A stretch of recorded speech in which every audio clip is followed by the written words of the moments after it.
Hello welcome to my channel radiology with Divya. आज का हमारा टॉपिक है हैंड पीए प्रोजेक्शन। इस वीडियो में हम देखेंगे उसके indication, contra indication, patient preparation, shielding, patient positioning, technical factor, central ray etcetera. हम स्टार्ट करते हैं इंडिकेशन से। तो अगर पेशेंट को फ्रैक्चर हो जाता है हाथ में या फिर उसका डिसलोकेशन हो जाता है एंड फॉरेन बॉडी के सस्पेक्ट के केस में, या फिर पेशेंट को ऑस्टियोआर्थराइटिस है, मतलब जो जॉइंट है उसमें इन्फ्लेमेशन हो गई है, या फिर आपका ऑस्टियोपोरोसिस के केस में जो जॉइंट्स है आपके उसमें पोर्स बन गए हैं, तो इस केसेस में हम हैंड पी एक्सरे करते हैं। अगर हम यहीं पे कॉन्ट्रा इंडिकेशन की बात करें कि किस केस में हम नहीं कर सकते, तो pregnancy is the Contra indication. Patient preparation की अगर हम बात करें तो पेशेंट प्रिपरेशन में ऐसे कोई पेशेंट प्रिपरेशन की हमें नीड नहीं है।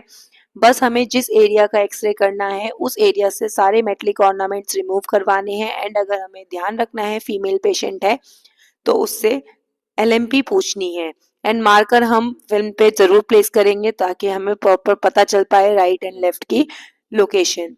अगर हम बात करें शील्डिंग, तो हम गोनाडल शील्डिंग या फिर आपका लेड एप्रेन हैंड पीए के केस में पहना सकते हैं पेशेंट को, ताकि पेशेंट को रेडिएशन से हम बचा सकें। पेशेंट पोजीशनिंग की बात करें तो पेशेंट को टेबल के एंड पे बिठाएंगे, at the end of the table. उसका जो हाथ, उसका जो आर्म होगा एंड फोर आर्म होगा वो फुल्ली एक्सटेंडेड होंगे। जो हैंड है उसको प्रोनेशन में रखा जाएगा ताकि जो पाल्मर सरफेस, मतलब जो हथेलियां हैं, वो कैसेट से कांटेक्ट में आ जाए।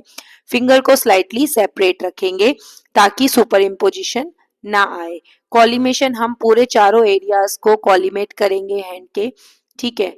उसके बाद अगर हम टेक्निकल फैक्टर की बात करें तो एसआईडी हम 100 सेंटीमीटर रखेंगे। एक्सपोजर में हम 45 टू 50 केवीपी देंगे एंड 15 टू 20 आपका एमएस देंगे। ग्रिड की हमें एसएच नीड नहीं है, एंड रेस्पिरेशन वगैरह की भी नीड नहीं है। सेंट्रल रे हम रखेंगे आपका head of third metacarpophalangeal joint पे।